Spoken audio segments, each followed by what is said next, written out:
ചോദ്യത്തിലേക്ക് വരാം. എന്ത് അത്ഭുതമാണ് ലൈഫിൽ സംഭവിച്ചത്?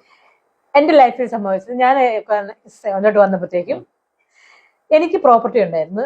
ചെന്നൈയിൽ പ്രോപ്പർട്ടി ഉണ്ടായിരുന്നു, നാട്ടിലും പ്രോപ്പർട്ടി ഉണ്ടായിരുന്നു. പക്ഷെ സിനിമയിലൊക്കെ ഞാൻ വളരെ ലാവിഷായിട്ട് നിന്നിരുന്ന ആള് പെട്ടെന്ന് എന്നെ എങ്ങനെ മാറ്റി എന്നെ കൂടെ എന്നെ ഇസ്ലാമാകുന്നു. അത് കഴിഞ്ഞ ശേഷം ഞാൻ ഇദ്ദേഹത്തെ മുനീറിനെ കല്യാണം കഴിക്കുന്നു, ഓസ്ട്രേലിയക്ക് പോകുന്നു, തിരിച്ചു വരുന്നു. പിന്നെ ഒരു പിടുത്തം അങ്ങോട്ട് പിടിച്ചെന്നെ. തിരിച്ചു വന്നതിന് ശേഷം എനിക്ക് എന്റെ കയ്യിൽ 5 പൈസ ഇല്ല. അപ്പൊ കുറച്ചൊരു മോൻ കൂടെ ഉണ്ട്. അപ്പൊ ഞാൻ ചെന്നൈയിലാണ്, ഈ 25,000 വാടക കൊടുത്ത് താമസിക്കുന്നു. അപ്പൊ ഞാൻ തിരിച്ച് ഓസ്ട്രേലിയയിലോട്ട് പോകാൻ വേണ്ടിയായിരുന്നു. അപ്പൊ അവിടെ നിന്ന് തിങ്സ് എല്ലാം കൂടെ കൊണ്ടുവന്ന് മൂലമറ്റ എന്ന സ്ഥലത്ത് കൊണ്ടുവന്ന് ഒരു ചെറിയൊരു ഫ്ലാറ്റ് കൊടുത്ത് 3-ാം നിലയിലെ റൂം സാധനങ്ങളെല്ലാം അവിടെ കൊണ്ടിടുന്നു.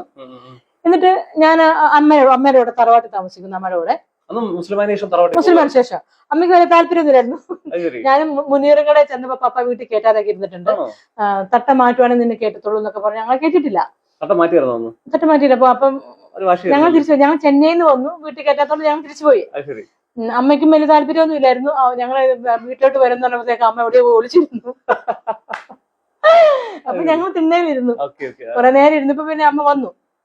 അപ്പൊ ഒരുപാട് കൈപ്പേറിയ ഇതൊക്കെ ഉണ്ടായി.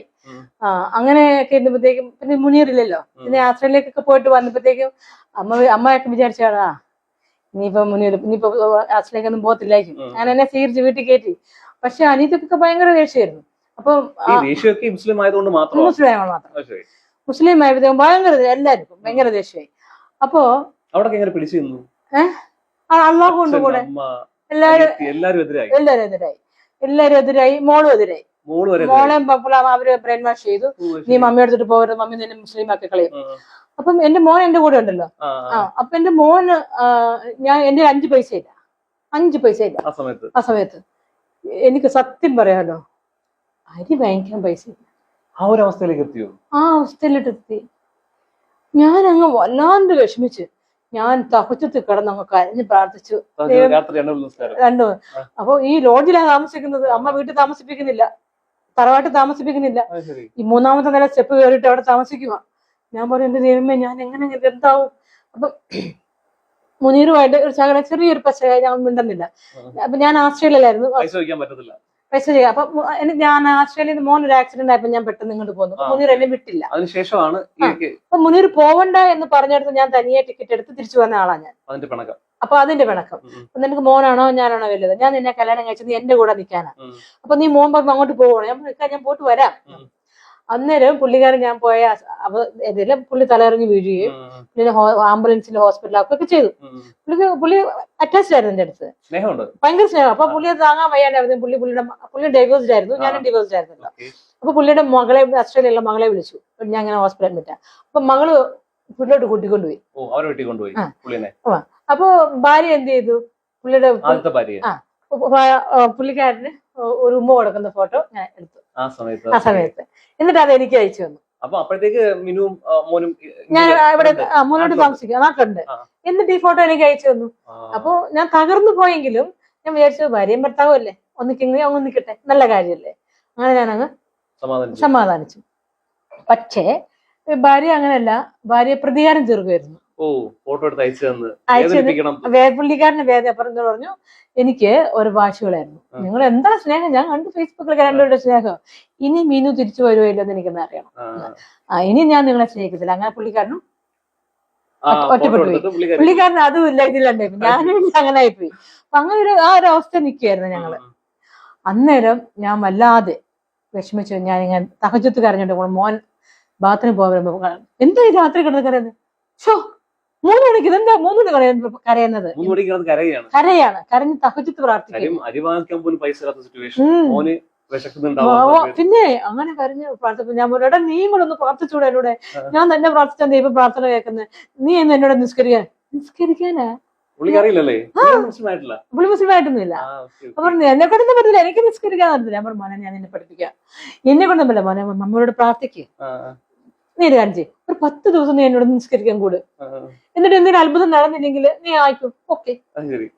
10 ദിവസം പ്ലീസ്. അപ്പൊ പറയാം 10 ദിവസം കൂടെ ഞാൻ നിസ്കരിക്കത്തില്ല. ഞാൻ പറഞ്ഞാ ഓക്കെ. അങ്ങനെ ഞാൻ മുളു എടുക്കാനൊക്കെ പഠിപ്പിച്ചു. അങ്ങനെ ഇവൻ എന്നോട് നിസ്കരിക്കുക. അമ്മ പറഞ്ഞു, ദേ 5 നേരം ഒന്നും നിസ്കരിക്കാൻ എന്നെ കിട്ടത്തില്ല, വൈകുന്നേരം ഒരു പ്രാവശ്യം ഇഷ മാത്രം. അങ്ങനെ ഇഷയ്ക്ക് ഇവൻ കൂടി. 4ാമത്തെ ദിവസം എന്നെ ഒരു അപരിചിതൻ വിളിക്കുക ഫോണില്. മിനു, എന്താണ് മിനുവിന്റെ വിഷമം? എനിക്ക് വിഷമമുണ്ടെന്ന് ഇങ്ങേർക്ക് എങ്ങനെ അറിയാം? പിന്നെ വിഷമം അങ്ങോട്ട് പറയാമോ? ഞാൻ പറഞ്ഞു, എനിക്ക് വിഷമമുണ്ടെന്ന് ആര് പറഞ്ഞു? I am happy. ഇല്ല, മിനുവിന് എന്തോ വിഷമമുണ്ട്. ഞാൻ, താങ്കൾ ആരാണ്? എന്റെ പേര് മുസ്ലിം പേര് പറഞ്ഞു. ഞാനങ്ങനെ അറിയാം, എന്നെ ടെസ്റ്റ് ചെയ്യാൻ വല്ലവരും വിളിക്കുന്നതാണെങ്കിലോ താങ്കളുടെ ഒരു ഐഡന്റിറ്റി കാർഡ് അയക്കും. അപ്പൊ അദ്ദേഹം ഐഡന്റിറ്റി കാർഡ് അയക്കുന്നു. അയാൾ പറഞ്ഞു അദ്ദേഹത്തിന് അതേ പേര്, ഫോട്ടോ ഒക്കെ ഉണ്ട്. ഞാൻ പറഞ്ഞു, ഇത് തന്നെയാണെന്ന് അറിയാം, നിങ്ങൾ താങ്കൾ എന്നെ വീഡിയോയിൽ വിളിക്കും, ഞാൻ വീഡിയോയിൽ കാണട്ടെ പറഞ്ഞു. അപ്പൊ അദ്ദേഹം എന്നെ വീഡിയോയിൽ വിളിക്കുന്നു. അപ്പൊ ഒരു മുസ്ലിം സഹോദരൻ അല്ലേ? ഞാനങ്ങ് പൊട്ടിക്കരഞ്ഞ്, ഞാനിങ്ങനെ പെട്ടുപോയി, എനിക്ക് വയ്യ, എനിക്ക് വയ്യ. ഇതിനിടയ്ക്ക് ഒരു സംഭവം നടന്നു. ഞങ്ങൾക്ക് വിശന്നിട്ടൊന്നും വേല. അപ്പൊ ഞാൻ എന്റെ സ്വന്തം നാട്ടിലാണ് ജീവിക്കുന്നത്. മൂലമറ്റം.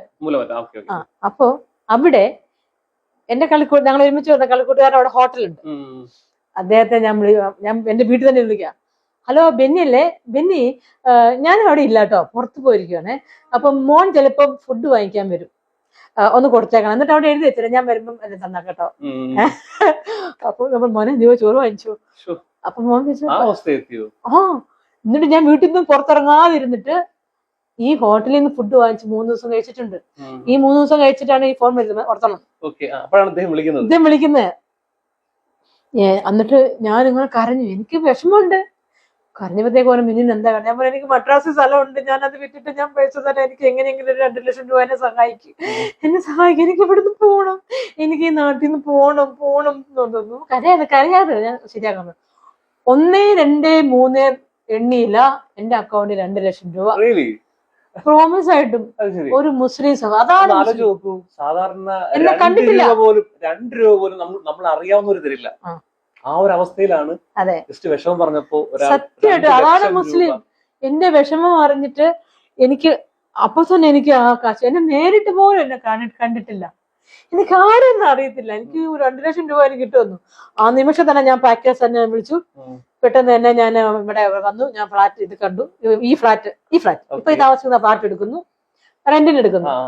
ഞാൻ അങ്ങനെ ഈ ഫ്ലാറ്റിൽ വരുന്നു, ഇങ്ങോട്ട് മാറി. അത് കഴിഞ്ഞപ്പോഴത്തേക്ക് മോനോട് പറഞ്ഞു, മോനെ കണ്ടോ, അള്ളാഹുവിനോട് നിസ്കരിച്ചപ്പോ കണ്ടോ, അത്ഭുതം കണ്ടോ? അപ്പൊ അവൻ പറഞ്ഞു, ശരിയാ മമ്മി എന്ന് പറഞ്ഞു. അങ്ങനെയൊക്കെ വളരെ റമദാൻ നോയമ്പ് വരുന്നു. ഞാൻ പറഞ്ഞു, അപ്പൊ ഞാനും ഈ ഡിവൈഎസ്പിയുടെ ഫ്ലാറ്റാണേ, മാത്യു സാറിന്റെ ഫ്ലാറ്റാ. അപ്പൊ ഞാൻ പറഞ്ഞു, സാറേ എനിക്ക് സ്ഥലമുണ്ട്, എനിക്ക് നാട്ടിൽ സ്ഥലമുണ്ട്, ആ സ്ഥലം വെച്ച് മാറുന്നോന്ന് വെച്ചു. അപ്പൊ അത് കൊടുക്കാം. അപ്പൊ പുള്ളി പറഞ്ഞു, ആദ്യം മാറാന്ന് പറഞ്ഞു, പിന്നെ വേണ്ട, വൈഫ് വേണ്ടെന്ന് പറഞ്ഞു. ഞാൻ പറഞ്ഞു, എന്നാ ശരി, ഒരു കാര്യം ചെയ്തിട്ട് 1 മാസത്തേക്ക് ഞാനിത് റെന്റിന് എടുക്കാം, എന്നിട്ട് ഞാൻ ചെന്നൈയിലെ ഫ്ലാറ്റ് വിറ്റിട്ട് ഞാൻ ഇത് വാങ്ങിച്ചോളാം എന്ന കരാറിലാണ് ഞാൻ ഫ്ലാറ്റ് എടുത്തത്. അപ്പൊ ഈ ഫ്ലാറ്റ് എടുത്തു കഴിഞ്ഞപ്പോഴത്തേക്ക് ഇവിടെ കുറെ അനീതികളും അക്രമങ്ങളൊക്കെ നടക്കുന്നുണ്ട്. ഇതൊക്കെ ഞാൻ കാണുന്നുണ്ട്. പക്ഷെ ഞാൻ റെന്റിന് താമസിക്കുന്ന ആളല്ലേ, ഞാൻ അതിലൊന്നും ഇടപെടാൻ പോയില്ല. അങ്ങനെ നോയമ്പ് പോകുന്നപ്പോഴത്തേ ഞാൻ പറഞ്ഞു, മോനോട് പറഞ്ഞു, മോനെ നമുക്ക് നോയമ്പെടുക്കാം പ്ലീസടാ, നോയമ്പെടുക്കടാ. നോയമ്പെടുക്കുമ്പോ ചിലപ്പോ നമ്മുടെ മദ്രാസിലെ സ്ഥലം വിൽക്കാൻ കഴിഞ്ഞെങ്കിലും അപ്പൊ ഈ ഫ്ലാറ്റ് നമുക്ക് വാങ്ങിക്കാമല്ലേ. അവൻ അങ്ങനെ മനസ്സില്ല, കാരണം അവൻ ഓൾറെഡി അത്ഭുതം കണ്ടവനാ. അങ്ങനെ അവന് നോയമ്പെടുത്തു. 14ാമത്തെ ദിവസം എനിക്ക് ഫോൺ വരുവാണ്, മാഡം ആ സ്ഥലം കൊടുക്കുന്നു. ഞാൻ പറഞ്ഞു ഉബ് എന്ന് പറഞ്ഞു. അങ്ങനെ ഞാൻ പറഞ്ഞു, ഞാനിപ്പോ നോയമ്പിലാണ്, 10-15 ദിവസം കഴിയട്ടെ, ഞാൻ വരാമെന്ന് പറഞ്ഞു. അങ്ങനെ 10-15 ദിവസം കഴിഞ്ഞ് ഞങ്ങൾ അവിടെ ചെല്ലുന്നു. കുറച്ച് പേപ്പർ വർക്കുകളൊക്കെ ഉണ്ടായിരുന്നു, അതെല്ലാം തീർത്ത് എനിക്ക് 1 കോടിക്ക് മേലെ ആ സ്ഥലം 3 ലക്ഷം രൂപയ്ക്ക് 1997 വാങ്ങിച്ചിട്ട സ്ഥലമാണ്. എനിക്ക് വയ്യ. അതായത് 1 കിലോ അരി മേടിക്കാൻ പൈസ ഇല്ലാത്ത സിറ്റുവേഷനിൽ നിന്നാണ് 1 കോടി രൂപ കയ്യിലോട്ട് വരുന്നു. കെട്ട് കാശ്. എനിക്കത് എങ്ങനെ, ഞാനും എന്റെ മക്കളും ഉണ്ട്, ഈ കാശ് എങ്ങനെ നാട്ടിലെത്തിക്കും? ചെന്നൈയിലാ. ഞാൻ ആദ്യം ചുമ്മാ ഒന്ന് ബാങ്കിൽ കയറി, ആരെങ്കിലും എന്നെ ഫോളോ ചെയ്യുന്നുണ്ടെങ്കിൽ ബാങ്കിൽ ഇട്ടെന്ന് കാണിക്കാനായിട്ട്. എന്നിട്ട് പിന്നെ ഈ ക്യാഷും കൊണ്ട് ഒരു ഹോട്ടലിൽ വന്ന് താമസിക്കുന്നു. ബെഡിന്റെ അടിയിൽ എല്ലാം നിരത്തിയിട്ടിട്ട് അന്ന് ബെഡിന്റെ മേലെ കോടികളുടെ മേലെ കിടന്ന് ഉറങ്ങി. എന്നിട്ട് പിറ്റേ ദിവസം ഈ കാശ് ഞാൻ പിള്ളേർ വെളിയിൽ പോയല്ലോ, പിള്ളേർക്കൊരു ശ്രദ്ധ ഒന്നുമില്ല കേട്ടോ, അത് ഓടിക്കളിയ ഭയങ്കര ഇതൊക്കെയാണ്. ഞങ്ങൾക്ക് 3 സൂക്കേസ് ഉണ്ട്. ഈ 3 സൂക്കേസിൽ ഞാൻ ആദ്യമായിട്ട് എല്ലാം വെച്ചു കാശ്. കാരണം ഒരു സൂക്കേസ് കൊണ്ടുപോകണമെങ്കിൽ 2 സൂക്കേസ് കിട്ടുമല്ലോ. പക്ഷെ പിള്ളേരോട് പറഞ്ഞില്ല അടിയിൽ ക്യാഷ് ഉള്ള കാര്യം. അങ്ങനെ ഞങ്ങൾ ട്രെയിനെ വന്നു ഈ കാശും കൊണ്ട്. ശരി. എന്റെ ദൈവമേ, ഞാൻ മാത്രം ഉറങ്ങാതെ ഇടയ്ക്കിടയ്ക്ക് ഇങ്ങനെ സുഖേഷ് നോക്കിക്കൊണ്ടിരിക്കും. പിള്ളേരെ അറിയിച്ചാണെങ്കിൽ മമ്മി അല്ലേ. അങ്ങനെ ഈ ക്യാഷ് കൊണ്ടുവന്ന് കയ്യോടെ ക്യാഷ് കൊടുത്താണ് ഈ ഫ്ലാറ്റ് ഭയങ്കര അനുഗ്രഹമായിട്ട് വാങ്ങിച്ച ഒരു ഫ്ലാറ്റ് ആണ് ഇത്. സന്തോഷമായിട്ടിരിക്കും. ഇതിനിടയിൽ ഇവിടെ ഒരു റേഡിയോ ഉണ്ടായിരുന്നു. ആ ദേഷ്യത്തിന് ഇവരെന്റെ സ്കോർപിയോ കാറിന്റെ പെട്രോൾ ടാങ്കിനകത്ത് വെള്ളം ഒഴിച്ച് എന്റെ സ്കോർപിയോ കേടാക്കി. ഈ കാറ് എന്റെ സ്കോർപിയോ കൂടെ ചക്കച്ചക്ക നിൽക്കും.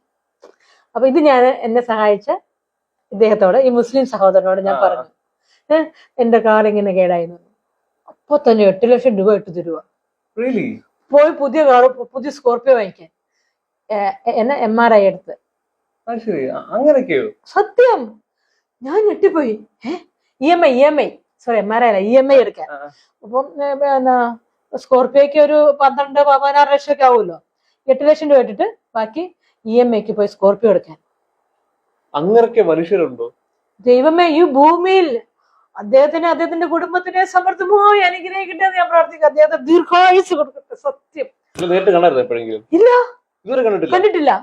മിനു പോയി വാങ്ങിക്കാൻ. എനിക്കാണെങ്കിൽ സത്യം പറയാൻ എനിക്കറിയത്തില്ല. ദൈവമേ, ജീവിക്കുന്ന ദൈവം ചെയ്യുന്ന അത്ഭുതം ഞാൻ കണ്ടിട്ടില്ലാത്ത വ്യക്തി പൈസ കിട്ടും. ഇന്ന് പിന്നെ കണ്ടിട്ടുണ്ട്. ഞാൻ പറയുന്ന അന്നേരം കണ്ടിട്ടില്ല. ആ കാശിട്ടപ്പോ ഞാൻ എന്ത് ചെയ്തു, അവിടെ ഞാൻ എളിമപ്പെട്ടു. ആ 8 ലക്ഷം രൂപയ്ക്ക് ഞാൻ സെക്കൻഡ് ഹാൻഡ് കാർ വാങ്ങി. കാരണം വേണ്ട ദൈവം എനിക്ക് ട്രാൻസ്പോർട്ടിനുള്ള ഒരു വാഹനം മതി, ഹൈഫൈ ഒന്നും വേണ്ട, ഇത് മതി. അപ്പൊ പുള്ളി പറഞ്ഞു, മിനുവിന്റെ എളിമയെ മിനുവിന്റെ ഈ മനസ്സാണ് ഞാൻ ഇഷ്ടപ്പെടുന്നത്. അതുകൊണ്ടാണ് മിനുവിനെ ഇനിയും എനിക്ക് ഹെൽപ്പ് ചെയ്യാൻ തോന്നുന്നു, നമ്മളൊന്ന് നേരിട്ട് കണ്ടിട്ടില്ലെങ്കിൽ. അങ്ങനെ എനിക്ക് അത്ഭുതങ്ങളുടെ ഒരു ജീവിതമായിരുന്നു. അപ്പൊ മോൻ അപ്പൊ ഈ സ്ഥലം വിൽപ്പന ഈ ഫ്ലാറ്റ് വാങ്ങിച്ചല്ലോ. അന്ന് മോൻ പറഞ്ഞു, മമ്മി പ്രാർത്ഥിക്കുന്ന അള്ളാഹുവിനെ ഞാനും പിന്തുടരുന്നു. അങ്ങനെ അവനെ അതെ, അങ്ങനെ മോനെ ഇസ്ലാം സ്വീകരിച്ചു.